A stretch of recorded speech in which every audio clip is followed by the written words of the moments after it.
Namor himself reveals the huge impact that Black Panther has on the character of Namor in the MCU.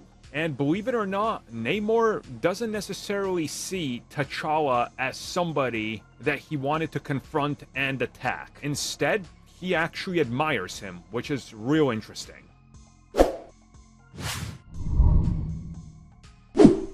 So this comes at us from an interview that the star, or one of the stars of Black Panther Wakanda Forever, Namor himself, Harada, told the Black Girl nerds, and he specifically talks about the approach to Namor and what they're doing with him in the MCU.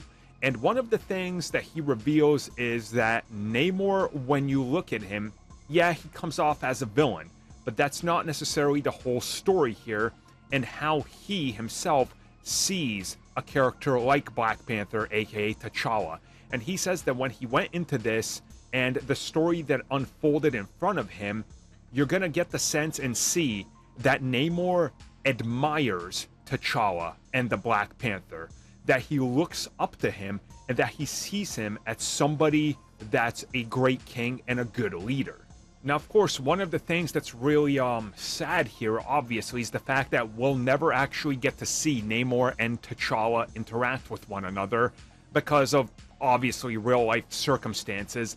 And that's one of those unfortunate things where in the comics, when these two characters come face-to-face, you see mutual respect, but you also see the hatred and animosity the two nations have for one another, and how the two characters do actually look upon one another with great respect for the type of leader that they are, but also they realize that they're leading their people and ultimately they gotta protect their own kind. So I really like that he's kind of saying that same thing.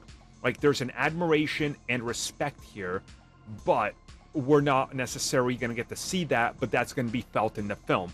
And to me, that's important that they keep that. Again, we keep hearing about how Namor's not a villain. He's not gonna be somebody that's just out there to destroy everything.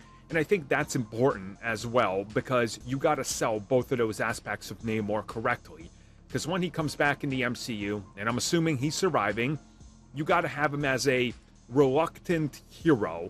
And then eventually he can come around and understand his place among all the heroes, even if he doesn't want to admit it. So again, he can kind of follow in the footsteps set by Black Panther. First, it was all about Wakanda, but then when the greater good is threatened, he's willing to join the bigger fight.